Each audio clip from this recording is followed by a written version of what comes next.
Great evening and welcome to Who's In, our look at the college football playoff for 2024 and beyond. I am radio and television talk show host Jack Ebling, and I'm joined by Bluebelly Tom Crawford, my broadcast partner for more than 22 years. Tom, how are you? I'm doing great, and I'm right in my wheelhouse. And my ultimate wheelhouse in life is college football. So this is awesome. I've really been looking forward to this the last couple of weeks. Well, this idea of who's in, I figured that you had written Michigan on that one line, and after Saturday, you probably had to remove them. Michigan's in a different episode. It's called "Who's Out and May Never Get In." The way they played against Texas. So maybe this is a rebuild year for the Wolverines. Well, you saw the Longhorns maybe closer up than you wanted, but we know what Georgia has done. Ohio State thinks this is their year, and there's so many other teams lurking. Going to be big fun and big excitement, Tom. Yeah, I saw up close Texas looks really good, and then I saw Ohio State. I take that game and watch that. They look really good. Even beating bad teams, they're impressive beating bad teams. And then you got, how can you leave out Georgia? I mean, those three teams, two of them of those three got to be in the Final Four, I would think. I mean, it's going to be an amazing year, but a long way to go, and I'm just super excited. We're going to do it week by week and evaluate it and have a lot of fun with it, Jack. Well, the amazing part when you mentioned Texas and Georgia, both being in the bloated Southeastern Conference, one of them cannot get a bye in the first round because only four conference champions can do that. So one of those teams is going to be a conference runner-up or lower than that.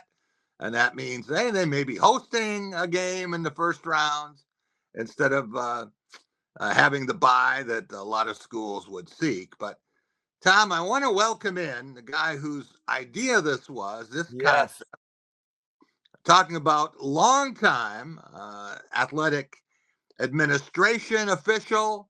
He's been at a number of schools in sports information and then with conferences, with bowl games, talking about Ken Hoffman. Ken, how are you? Doing well, Jack. Thank you. What gave you this idea that we should be convening tonight for the first episode of Who's In, and what do you envision? Well, this is the time to do it. There's no question about it. This is the first year of the expanded college football playoff. As you know, we're going from a 4-team playoff to a 12. So we have tripled the access, and that's very exciting for all the schools and teams and fan bases who thought that they might have a chance in the past. Now they have an even better chance. So it's going to be 3 times as exciting. I'd like to set the table with some information whenever you two are ready, and Please we'll go from there. Go ahead.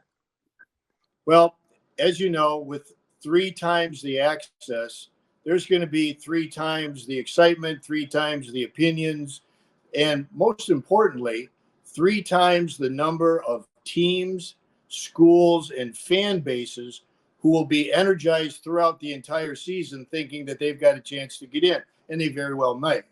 So in the past, when there's been maybe 6 or 8 or 10 schools and teams that legitimately thought they could get into the 4-team playoff, now it's almost unlimited. There's 20 to 30 perhaps that are going to have that kind of energy and feeling that they have an opportunity to get into this new expanded 12-team playoff.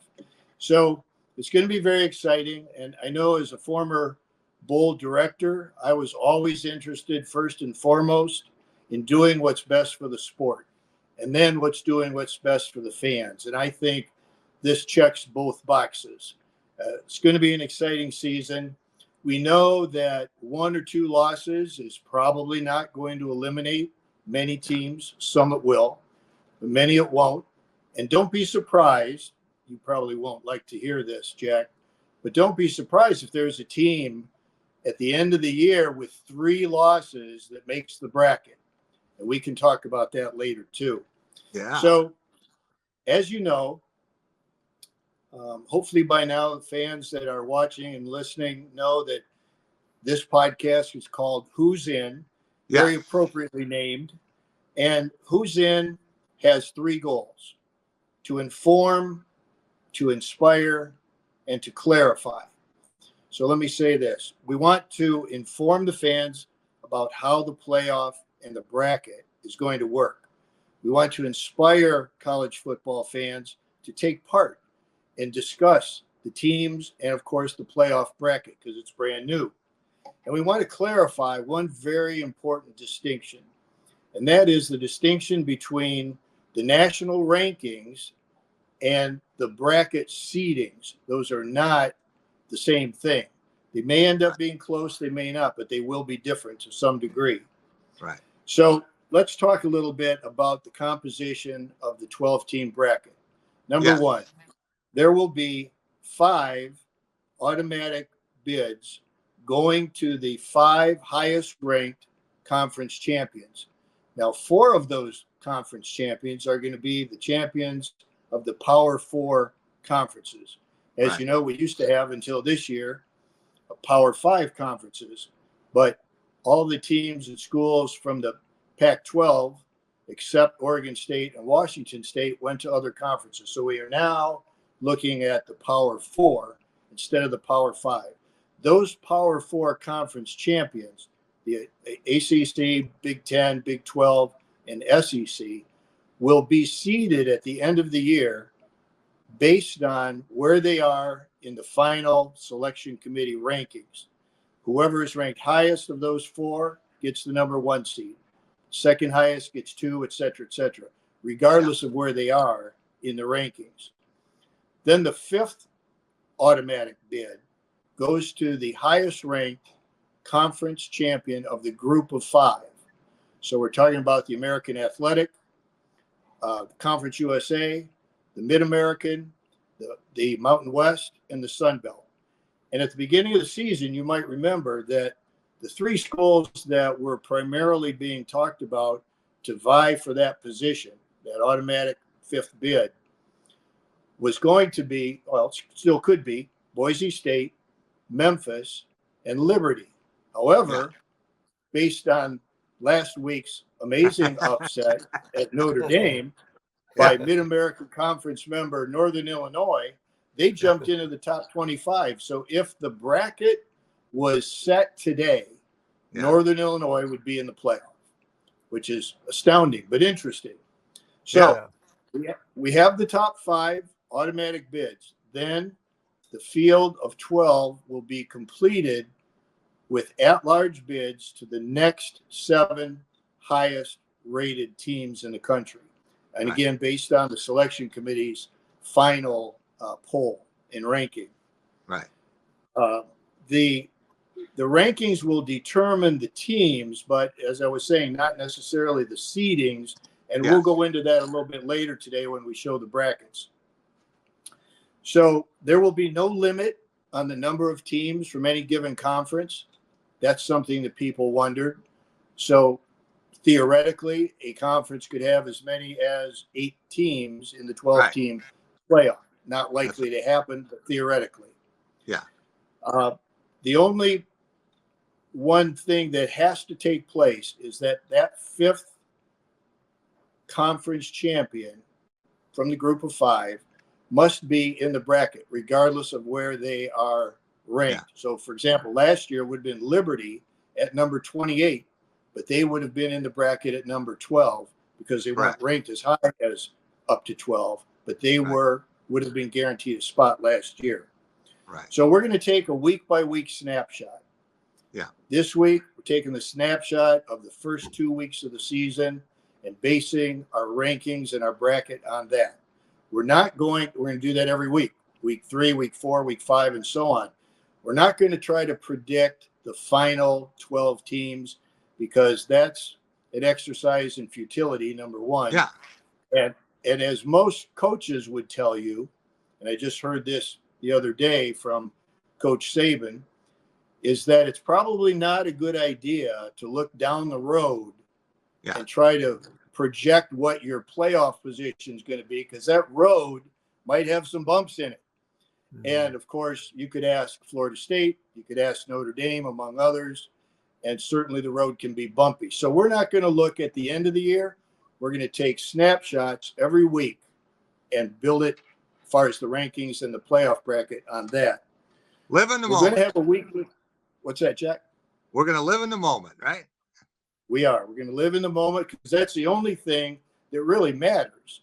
I mean, as Nick and many other coaches would say, you better look at what's right in front of you and take care of that, because otherwise there might be some surprises. Remember what George Perlis used to always say, and I'm sure many other coaches did too. They all count one, right? They all count one. So you take them one at a time and you see what happens. Yeah. Now we're going to have a weekly guest. I'm just about done here. We're going to have a weekly guest who's going to be able to add insight, comments, information. You're going to be somebody from the college football world. We're talking about commissioners, athletic directors, coaches, members of the media. And we have a special one in a few minutes that we're going to introduce. Just so happens to be the commissioner of the Mid-American Conference, who, of course, Northern Illinois is a member of. And we're going to get to that in a few minutes. But the last thing I wanted to mention was we're going to show the college football fans the graphic and the explanation of our own weekly brackets. And that's going to start tonight. Right. And that's going to be a lot of fun to do. So before we bring in our commissioner, let me go back to Jack and Tom for comments. Tom, if I understand Ken correctly, and I think a lot of fans might not, you could wind up with, let's say, the SEC having the top 4 teams in the poll after the conference championship games. Maybe it's Texas and Georgia and Mississippi and Tennessee or Missouri or Oklahoma. It doesn't matter which 4.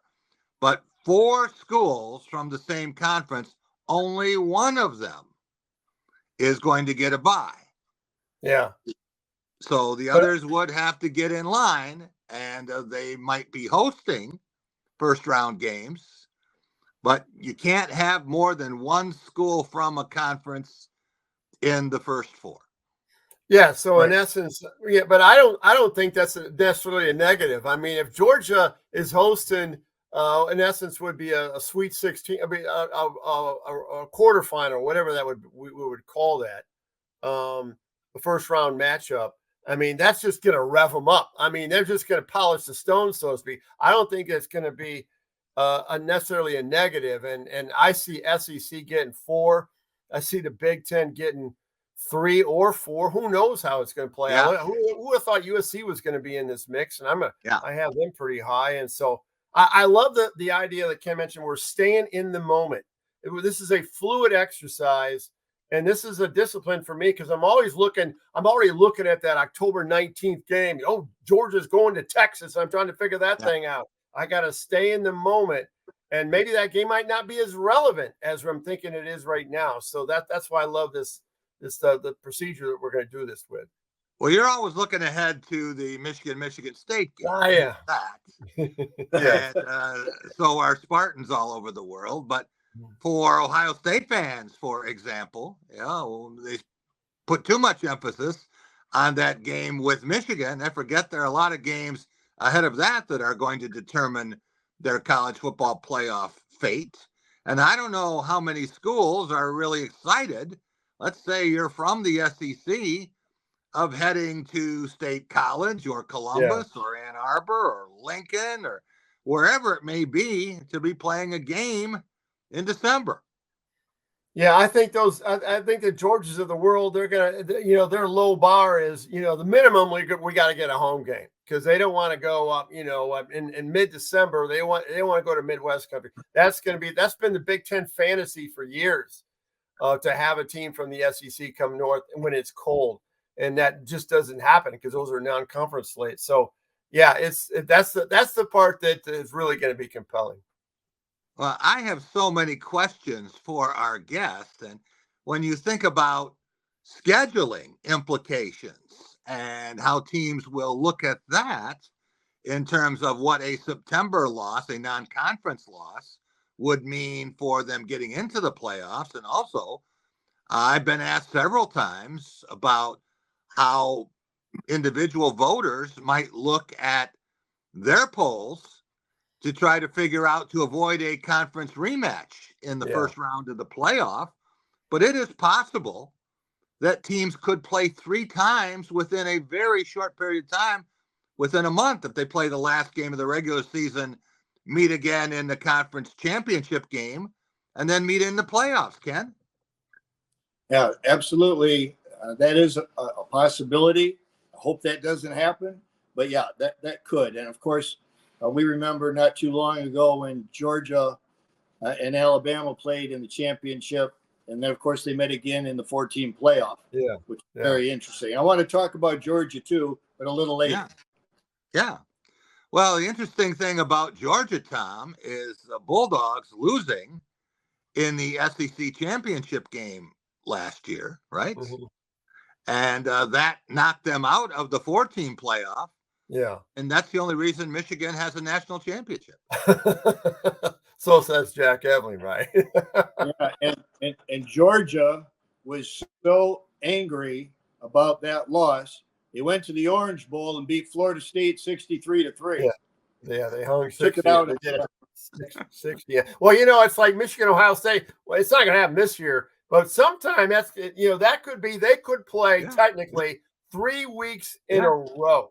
Wow, it's possible. It'd be a long shot, but it's possible, and that would be crazy. I'm wondering, and I'm sure our guest might know this, but I'm wondering if any teams have ever played 3 times in 3 weeks. I don't think so. I can't imagine.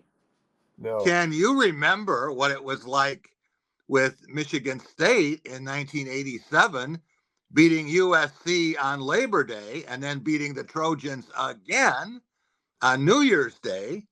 2 wins over USC on holidays. Exactly. But at least those were at the beginning and the end of the season and not consecutive weeks. Yeah, exactly. So, well, Ken, can you tell us? Do we have our guest with us? We do. All right, Ken. I think we need an introduction from you. Yes, sir. So, very happy to welcome Dr. John Steinbrecher, the longest tenured commissioner in the BCS. And John and I go way back to 2009 when he took over as commissioner of the Mid-American Conference for Rick Christ. We were in the Motor City Bowl together for several years.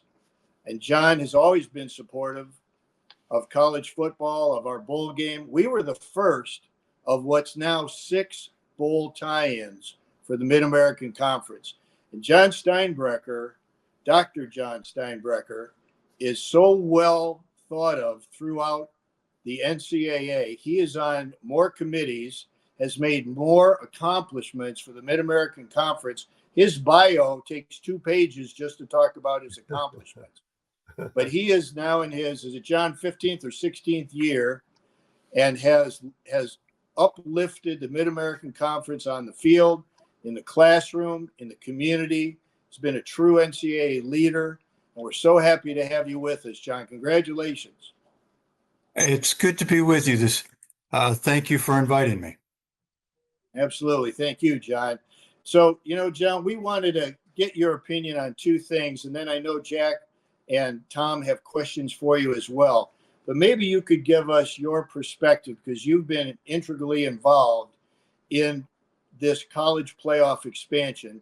Your perspective and opinion on the new format, and then, if you would, your perspective and opinion on Northern Illinois and the Mid-American Conference in general, which appears to be a very strong conference this year. Yeah. Well, thank you. I have been a big proponent of the 12-team format. In a perfect world for me, we'd be at 16 teams. Won't surprise me if we get there one of these days. That doesn't add any weeks. It just would eliminate the buys. But as I said, 4 teams was better than 2 teams. 12 teams is better than 4 teams. It does, and it was set up in such a way to try and accomplish some goals. We're trying to thread some needles here. One is, don't do anything to diminish the value of the regular season. In fact, I think we've probably enhanced the value of the regular season. In prior years, when we were at a 4-team, and even before that, when we were a 2-team event, by the time you got through September, you had eliminated the vast majority of teams in the country from being in any kind of consideration for this thing. Based on our modeling, we'll get into November and we'll still have 40 or 50 teams still in consideration to be into that event. That means more eyeballs on TV sets. That means more people coming out to games. That means more media attention to more teams. I think that's a positive for all of us. There's right now a little bit of a nudge given to conference champions, right? That's the 4 teams that get seeded are conference champions. So there's a little bit of a bonus given for that. Well, what does that do? That's going to put more emphasis on those conference championship games. Again, makes them even more important. As if winning a conference championship wasn't big enough. And that's quite a deal. Now, certainly in most years for the autonomy conferences, that's going to mean an automatic berth into this thing.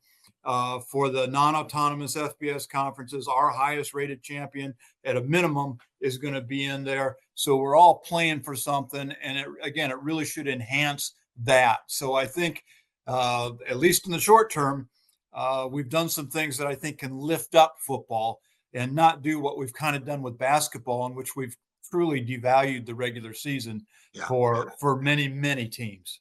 Yeah.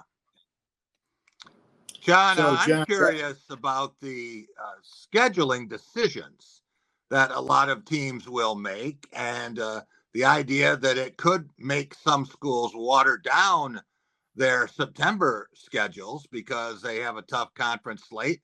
They don't want to risk a high-risk loss early on, as opposed to trying to play a tougher schedule and use that as a tiebreaker or something that will allow them to get into the playoff. Well, I think it'll be fascinating to see what the selection committee does with that. You know, they've grappled with that to some extent in the past. They'll have to continue with that. I think there are a lot of eyeballs put on who you play. I don't think there's any doubt of that. I think for the non-autonomous FBS teams, for the Mid-American conferences and Mountain West and so on, I think it's incumbent. We've got to have some signature wins in the non-conference portion of the season. I'm not quite sure how the autonomy conferences will be treated. If they'll be given quite that level of scrutiny on their non-conference part of it, given that people, I think, tend to think of their conference season as probably a little stronger. But time will tell on that. You know, we had an interesting situation last year when we were still in the 4-team, but we were selecting one of the non-autonomous FBS teams was going to get selected to play into one of the New Year's 6 games. Well, they looked at all the teams. They ended up selecting Liberty. Liberty did not play any autonomy FBS non-conference opponents last year. I think that was a point of contention with a lot of us about, you know, did they really stretch themselves or not? And I think that's a valid debate. And did they have a chance to schedule people? Did they not? What did other people do? You know, you've had a fine Tulane team out there and certainly several others that are very good. So again, I think we're going to have to pay attention for the next couple of years and see how that plays out, recognizing that the selection committee, several people roll over every year. So there's always going to be some twists and turns on it. Different people are going to look at things a little differently. And it will certainly hold our attention. Ken, you brought up a great point. Ken, you brought up a great point about Northern Illinois and Notre Dame. Can you ask that question again? I don't think we got Dr. John's answer of it. Yeah, Dr. Steinbrecher, we were wondering about your opinion and perspective, more your perspective, of course, on the Northern Illinois upset victory over Notre Dame, what it means to them, what it means to the conference, and your conference overall looks like it could be very strong, especially at the top.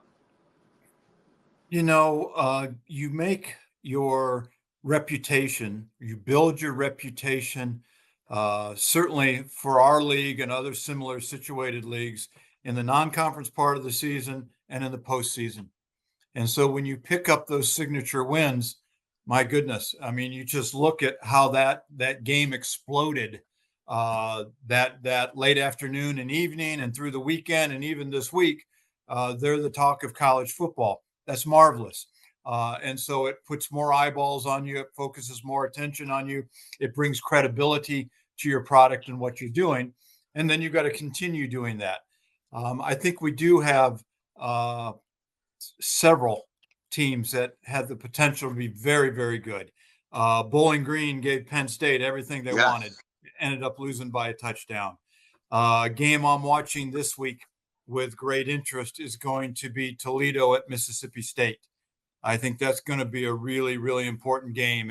If the Rockets go down there and can take that, they have a chance to position themselves to be part of that conversation later in the season, depending on how the conference year plays out. And then that's the other thing everybody forgets. Non-conference games are hard. Conference games, I don't care who you're playing in the conference, are hard. There are no secrets in conference games. There's generally rivalries on top of rivalries. Everybody knows what everybody else does. And so you see teams go into games, you say, oh, they ought to beat them by 3 touchdowns, and it ends up being a field goal win. That's a heck of a win. You got to look at conference games differently than you look at anything else. Tom, your son coached in the MAC, and certainly at Michigan State, we've seen Central Michigan beat Michigan State multiple times, including back-to-back years. What question do you have for Dr. Steinbrecher? Yeah, John, I'm curious. Well, first of all, I love the idea of the group of 5 having hope. Like in the NCAA basketball tournament, everybody has hope because, hey, you win your conference tournament, you get a bid, you're in it. So you're playing your whole season with at least a hint of relevancy. But to Jack's point about the MAC, and my son coached at CMU 3 years. I mean, they like last year, they played Notre Dame tooth and nail for a half. They did the same thing up here in East Lansing. It seems like the MAC is, typically in the past has been, they kind of just run out of steam. Is it the offensive line, the disparity? Do you think that's at it? I mean, I remember Toledo a couple of years ago played Notre Dame down to the wire. So you do have those exceptions. But where's the big difference, in your opinion, from the MAC? How far away are they from the Big Ten? The difference comes in the depth. I think if you talk to our coaches, they'd talk about our frontline players can generally go head to head with some exceptions. It's when you're getting into that second or third wave of kids that you start to see a fall off. We might not be quite as quick. We might not be quite as big, those sorts of things. And so what really made, when you looked at Northern Illinois this past weekend, what's making that team so special is the depth they have and the experience they have. It's a senior-laden team, which is unusual in this day and age. And so that seems to be giving them that kind of depth. When we've had the really good teams in this league, whether it was the Western Michigans, the Northern Illinois, they've had exceptional frontline players, and then they've been able to fill in behind it. And I just think that's so critical. John, I remember a game in 2003 with Northern Illinois beating Alabama. I want to say it was 1916, but it was certainly a stunner. So Northern Illinois has done this before, but hard to imagine a more shocking outcome than we just saw for a lot of people. No truth to the rumor that NIU has to return some of that $1.3 million payday because Notre Dame needs Band-Aids. Actually, I believe it was 1.4 and 1.4. I have no doubt that Sean Frazier, the veteran director of athletics at Northern Illinois, will quickly get that into the bank and use it wisely. Ken, do you have a final question here for Dr. Steinbrecher? I have a comment, and I'm a Mid-American Conference grad myself from Toledo, and historically the Mid-American Conference beats the bigger boys every year, sometimes 2, 3, 4, 5 times. it's no surprise anymore when the MAC does that. And so I just think it's going to be an exciting year. I really want to thank Dr. Steinbrecher for stopping in with us and being our guest tonight and lending some insight on the bracket as well as the Mid-American Conference itself. But I'm never surprised when the MAC beats the big boys. Well, it starts with great leadership at the top. Dr. Steinbrecher, thanks so much for joining us, and good luck to the MAC the rest of this season. Privileged to be with you. I wish you well. Thank you, John. Tom Crawford, I remember a Toledo team. I'm sure Ken does too. Chuck Ely. Remember Chuck Ely? I do. That was undefeated. Yeah. 1970 or 71. One of those two in there. Yeah. I also remember a Toledo team going into Michigan Stadium and winning. Yeah. Well, I knew that's where you're driving at. That's why I went the Chuck Ely route.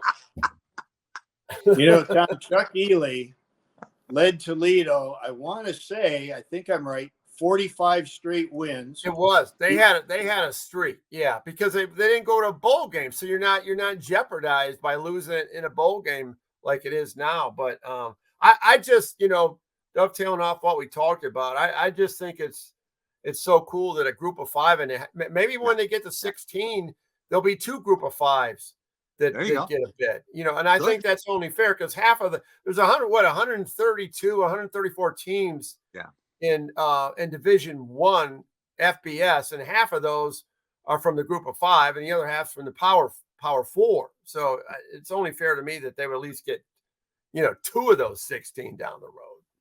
Ken, you might remember 1995, and that was Northwestern's breakthrough season. Yeah.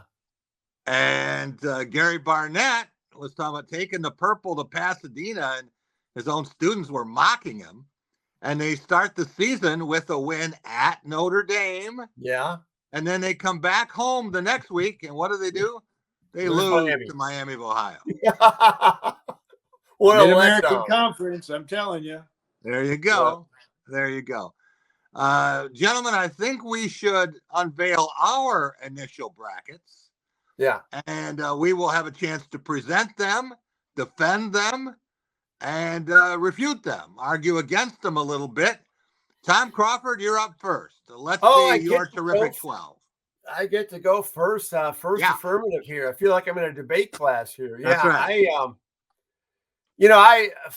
I was really impressed with Tennessee, and so I definitely had them in there, and I kind of second guessed myself.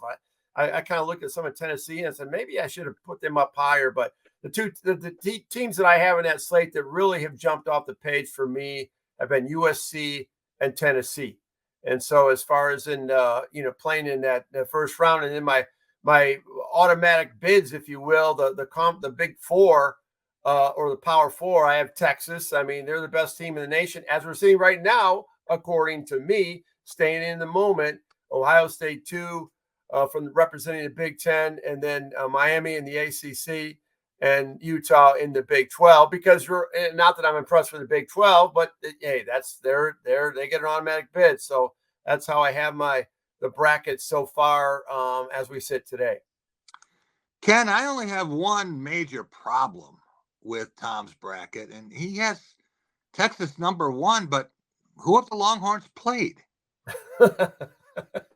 Okay, so it's a small sample size. They played a weak team from the Big Ten, so you're not weighing a lot with it. Is that way? Well, Colorado State, and they beat Michigan. So, they got UTSA this week. UT San Antonio. So maybe they'll go up in class. Hey, listen, Texas got a lot of tough teams to get street cred, including Oklahoma. They got the Texas OU game coming up, and then obviously I mentioned the Georgia game. But in the moment right now, I'm looking at optics. That's what I'm looking at. I'm looking at optics, and what I saw with Quinn Ewers in that team, they remind me of Michigan last year with J.J. McCarthy. So, hey, they're national champions this week. Tom, I'm guessing, based on the order of the teams you have, that you're putting a lot of credence in wins away from home. Yes. Not just for Texas, but for Iowa State winning in Iowa City. Yeah. And what's happened, neutral site with USC winning in Las Vegas. How important is that? Well, and Tennessee beat a really good North Carolina State team in Charlotte, which is a de facto home game. So yeah, I weigh that heavily. And then also, I was debating, for my group of 5, should I have NIU up there? But I went optics, and I saw what Boise State did. I mean, Boise State had Oregon dead to rights. I mean, I thought that they were going to win that game, and I know closeness only counts in horseshoes and dancing, and hand grenades. But man, they look good. I just think as we're sitting today, I think they're the best team in the group of 5. I don't have Northern Illinois in my bracket. However, following up on what you said, there was nothing fluky about that win at Notre Dame, and I thought the Huskies dominated the game. They did. And it would have really been almost an injustice if Notre Dame had managed to escape. So the better team that day won, Ken. Yeah, they absolutely did. And it's so good, in my opinion, to see those kinds of games and upsets, because that shakes up the entire college football world from week to week. I like what Tom had to say about Texas. I mean, they clearly dominated Michigan. The game was essentially over at halftime. Yeah. But I have, when it comes to me, I have Georgia back at number 1. And the reason I do is not only because they dominated Clemson in the first round, but there's a special number that I want to talk about when we get to Georgia. Just remember the number 42, and then we'll talk about that in a minute. Okay. But go ahead, Jack. Let's see. We're not talking about Morris Peterson. All right. No. All right. Ben Augusta, let's take a look at what I have, and I'm going with Georgia, number 1, followed by Ohio State, Miami from the ACC, and Utah from the Big 12. I would have Texas either 2 or 3, but because of the limitations on the number of teams from any one conference in the first 4, and that number is 1, that means Texas has to slide down to number 5, and then we get into a heavy dose of SEC teams, talking about Alabama coming in at 6, Tennessee at 7, Mississippi at 8, Missouri at 9.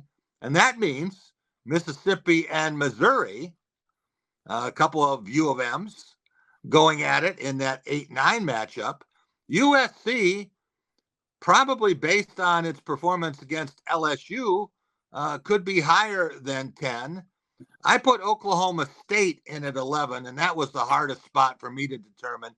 And then Boise State, as you said, Tom, watching the way they played against Oregon, I think that is a very fundamentally sound football team. So that's what I had, and I have 8 on the cutting room floor that didn't get in. So Jack, on Bama in there, I mean that game with South Florida was, that was a fourth quarter game. I mean, it was tied in the fourth quarter. So you still ranked them that high, despite the fact that, they were impressive week number 1. But I mean, so you kind of overlooked that aspect that they didn't look very good against the Bulls.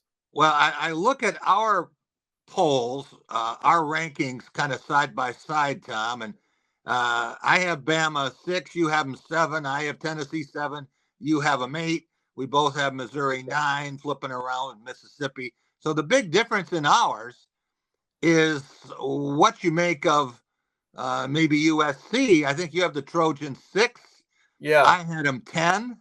Yeah. And, maybe we'll get a game where we can figure that out. Maybe we'll get a 7-10 game with those teams.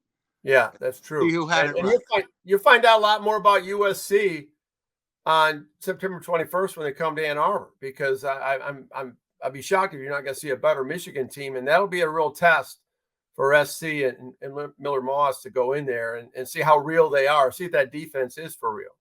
And our number 11 teams, Tom, Iowa State and Oklahoma State will meet. Yeah. So they'll be able to settle that. That's true.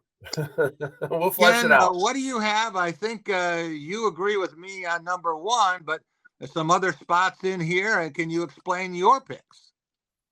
Well, I think you can see there's a lot of similarity in our brackets.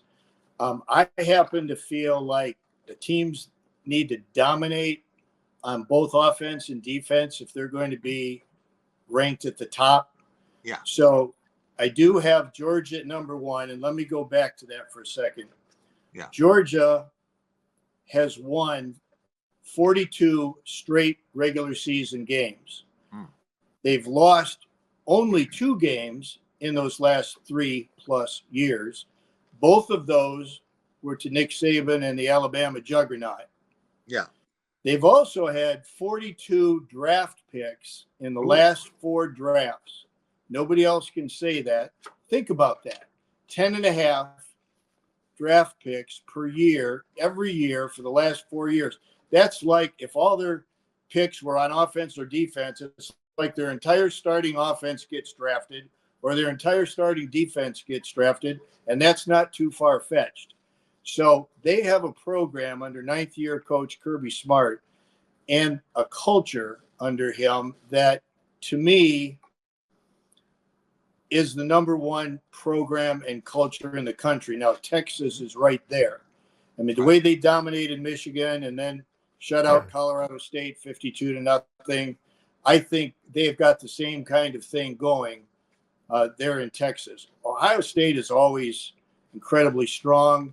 Yeah. They may not have had as impressive a win in their first 2 games, but they outscored their 2 MAC opponents this time 108-6. Right. And then, Alabama, Ole Miss, Tennessee, USC, Miami, I think you can throw a blanket over all of them and you could put them in a bag and shake it up.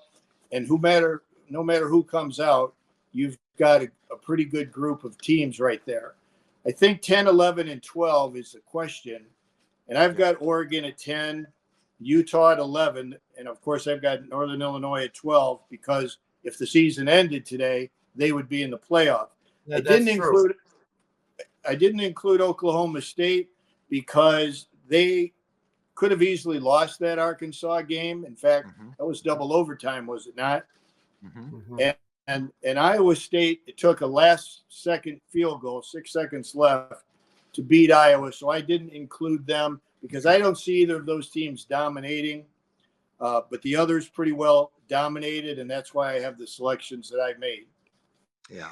Tom, I think that we both were looking at where games are played, and Iowa State winning that interstate rivalry matchup against the Hawkeyes means something. And I think the win for Oklahoma State against an Arkansas team, the way they came back and won that. Well, I'm huge. I'm huge on what you do on the road. I think that takes it's another level of accomplishment. And I think, and I'm not just saying that for the locals here, but when Ohio State, as good as they looked at home, and trust me, they looked a lot better against a Wisconsin team that took against a they beat Western Michigan, who took Wisconsin right down to the wire the week before, midway through the 4th quarter. So that was an impressive win. But when they go to East Lansing on September 28th, I believe it is. I mean, they will play a defense that I think could keep Michigan State in the game. And then the crowd is so loud there and hungry that will be a great opportunity for Ohio State to impress me. And I'm already impressed. But I'm huge on conquering road wins, quieting the stadium like Boston College did at FSU when FSU was coming off a loss. That's impressive to me to be able to do that. So I agree with you. Ken, in light of Tom's interest in road wins, I guess I have to mention that Notre Dame can get a second road win as early as any team in the country this week at Purdue. And then the Fighting Irish do not play another true road game until November 30th. Oh, my word. How does that? They have many home games, and they have a couple of neutral site Oh, games. okay. But their only other trip to a campus is to USC. And that might be the game that they must win to get into the playoff. In light of their schedule, I'm not even sure that 10-2 would do it if they have a loss to maybe the only quality team they would have been projected to play after Texas A&M. But also, Ken, Tom talks about road games, and I have a question about Michigan now trying to get in. Wolverines play a road game before Halloween, Tom. Yeah, but they play.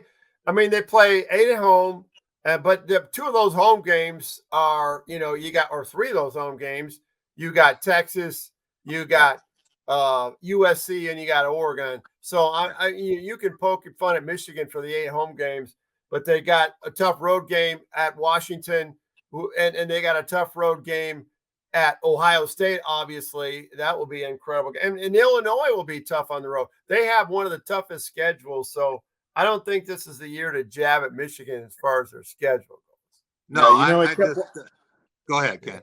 I kept watching that Texas-Michigan game, and the announcers are talking about how Texas is beating the defending national champions. They did not beat the defending national champion team. They beat the school that was the national champion last year. Yeah, that's true. That is quite a different team. Yeah, it's not like the pro at the NFL level. That's a little bit different, but there's so much turnover. I mean, Michigan lost. I mean, they lost 18 of 22 starters they had. You talk about turnover. You talk about sending players to the NFL, Ken. Yeah, they got 13 kids drafted last year, and they got double digits the year before. So talent rules, but when you lose that talent, you got to replace it, and that's pretty tough sometimes. And now with the transfer portal, it makes it even more complicated. Yeah, absolutely. Balancing act. Ken, your Georgia Bulldogs did set the record. Yes. That's always an interesting game. Those teams, that's a big game for Purdue. And your Georgia Bulldogs set the record with 14 players drafted and came back the next year and did win the national title. So that is a tremendous achievement.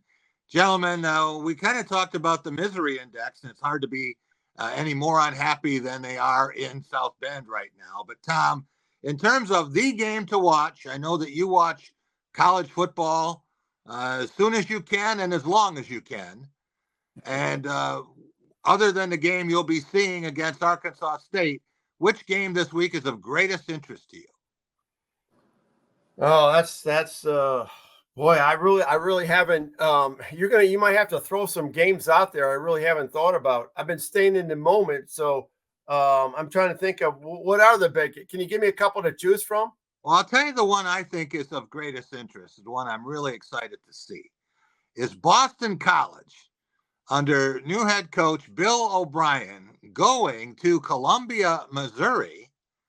And that's going to tell us a lot about the SEC versus the ACC. You don't think about Missouri and Boston College being in those conferences necessarily, but that is going to be a gigantic game for BC if it can win. You talked about the big victory it already had. If it can get a win at Missouri, and we're certainly going to see BC on one of our lists very soon. Yeah, and Missouri is an interesting team that they've improved that program, but no one's really noticed. They've done it kind of quietly, and they're a talented team. But I'm also back to what you were talking about with Notre Dame. Yeah, it's going to be interesting to see if Notre Dame can avoid having one bad loss turn into 2. Mm-hmm. I mean, Purdue, it looks.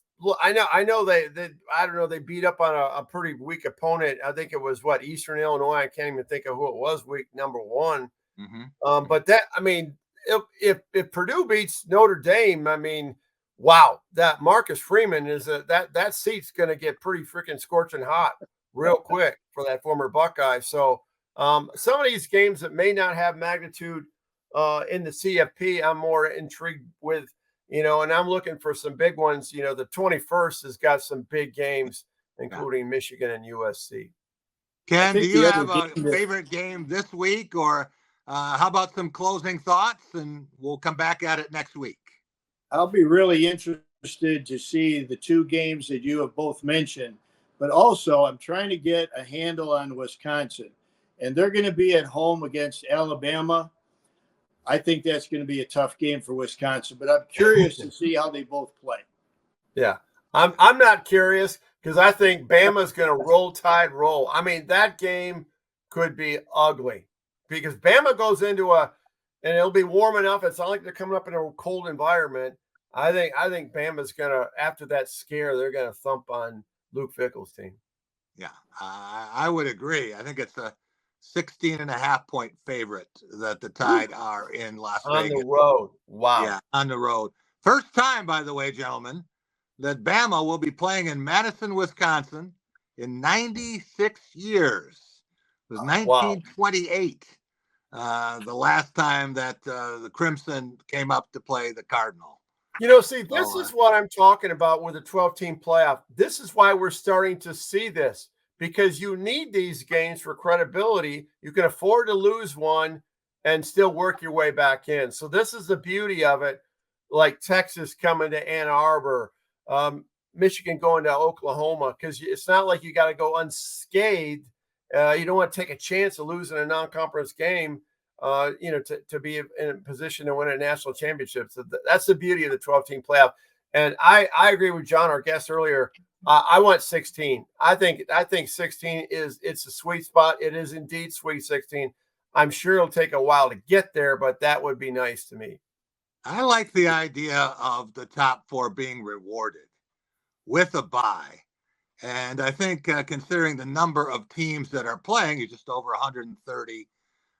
That's a good number. That's just under 10%.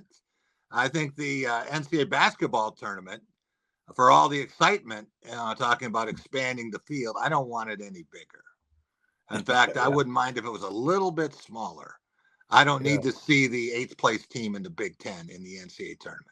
Yeah. All right, Jack, you think the 12 team is the right number? I do. And I wasn't sure that a smaller number wouldn't have worked, but I certainly understand the reason for 12. Follow the money. Yeah. And I think that from the opportunity standpoint, I'm not surprised that this is the way they went. I remember when they were trying to get 2 teams to play, guys. That was it. The old BCS, right? We got to have a championship game. Yeah. Yeah, exactly. Yeah. All right. We will be back next week, everyone, for my longtime broadcast partner, Blue Belly Tom Crawford, and longtime athletic official and Bull founder, Ken Hoffman. Jack Ebling saying, have a great week, everyone.